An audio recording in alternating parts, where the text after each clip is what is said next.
kami kumukuha ng sili pag wala kaming sili doon. Ito yung tawag sa amin na sili talaga na Bisaya. Kumbaga, napakaanghang neto guys. Ito yung maanghang talaga para sa amin ng mga Bisaya na sili. Oo. Ayan. At ganito yung itsura niya. Ayan. Ito yung itsura niya. Ang liliit na sili to guys. Pero pag ito nakain mo, isang ganito, naku, tatalon ka talaga sobrang anghang. Damihan natin kasi para sa ating manok. Chicken feet na fried.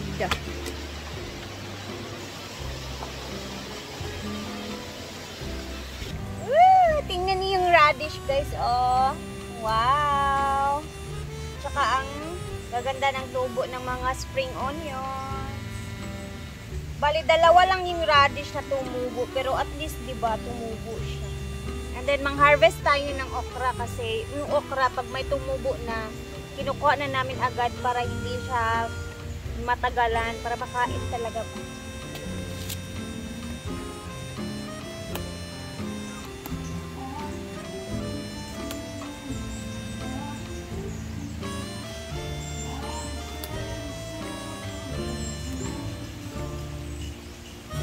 Alam niyo guys, yung okra, napakadali lang talaga ng okra. Sa Tagalog is, ay sa Bisaya, mugulang ba? Mugulang.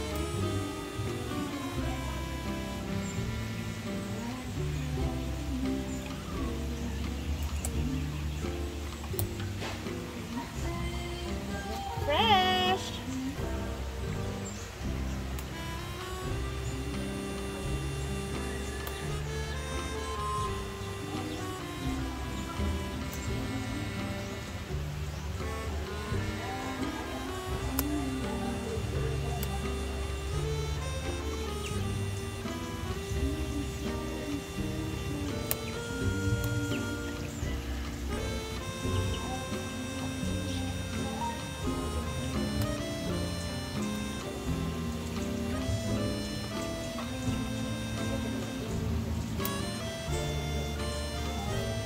Ito siya guys, kung sino gusto kumain ng okra, iba-blanch lang to, napakadali. At least kahit ang amin lang talaga is, kaya hina-harvest namin siya diretsahan kasi para hindi masayang, kasi pag tumanda siya, hindi na siya makakain.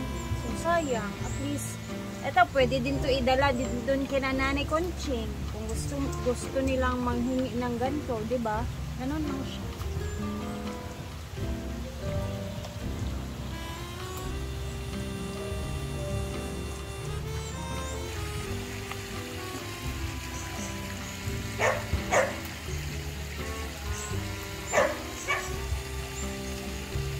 Yung mga talong na tinanim ko, ayan tumutubo na. Ayan na, tumutubo na yung mga talong. Ito guys, mga talong ko. Ayan, unti-unti na siya. Basta marami yan siya dyan. Diba hindi pa masyadong makikita. Ito naman is pipino to siya. Nagtanim ako dito para ayan, dito na siya mag-vines siya dyan para basta dire-diretso na yan siya.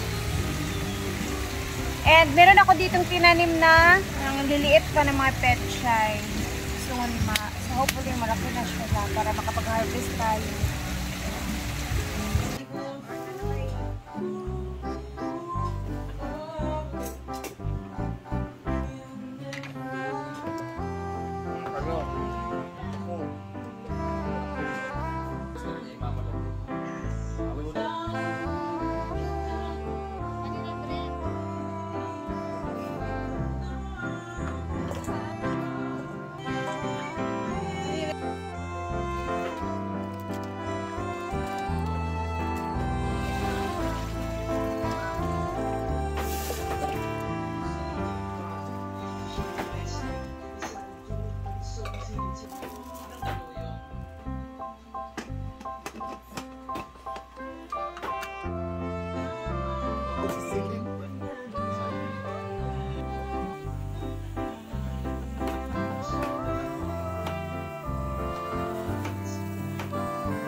Our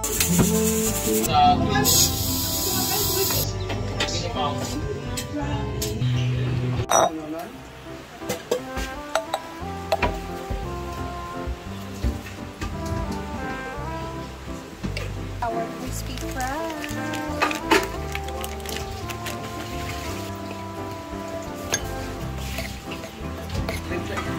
Hello, nasa tirilit anak. Balkursa tau. Di mana butang janging lalaki. Dito kami sa ato sa hospital no, di Tampaya. Sa Bi,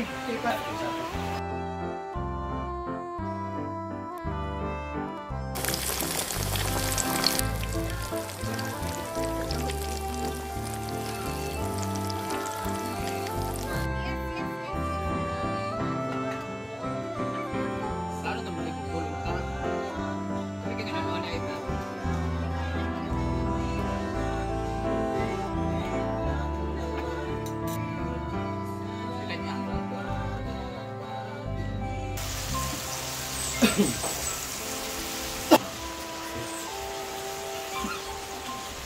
kumakain. Tulungan benta to. Thank you so much, Ria Pilingera. Kagaya nito, oh, grabe hirap ni Ria nito. Charot-charot. Ala nga kay Inita. Hirap din yung process may yan kay i-vlog ikwan pa Yeah. Tsaka yung paglilinis nito, ginuo ko kapoy kaayo. Kapoy jud kaayo. Itong bukod ay ka. Sakit pa sa Manila para na free kuan mo. Dito sa kong tiil. Kamu ni. Diyan.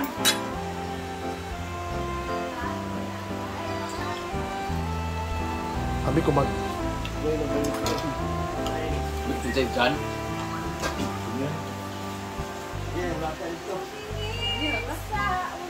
Ang wala kita sa iyo paggabay naman.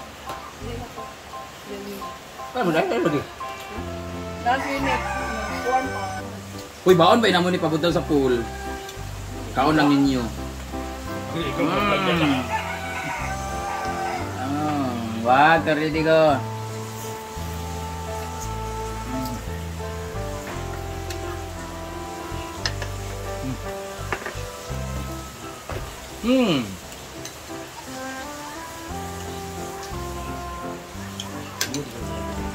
Hello, acid reflux. Ganyan sakit ng mga singer.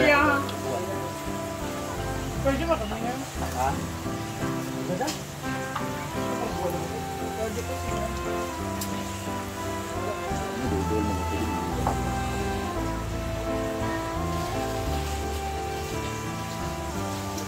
Sulo na nako ni balang dia. Para ba nila bayari ka dito? Nakakaya. Dami sili guys, oh. Grabe po si Rhea makabitsin, oh. Guys, ang bitsin ni Rhea 32 kabuok, grabe. Ano nga pangalan mo? Ang suka natin mang matamis. Charot-charot ka. Ano yan, honey? Kalimutan ko na tuloy pa nga. Ano pangalan ng mga exes ko dahil sa bitsin? Aminin mo, masarap naman talaga may bitchin. Lami kayo, tsaka lami ang luto na Rhea karon. As in, grabe kaniginsan ni Gipa. Pinakuluan niya ng mga 3 hours. Grabe yung bitsin, oh. Ha? Hindi kayo. Hindi kayo, guys. Ang gidang simuda na muti. Lupa? Grabe.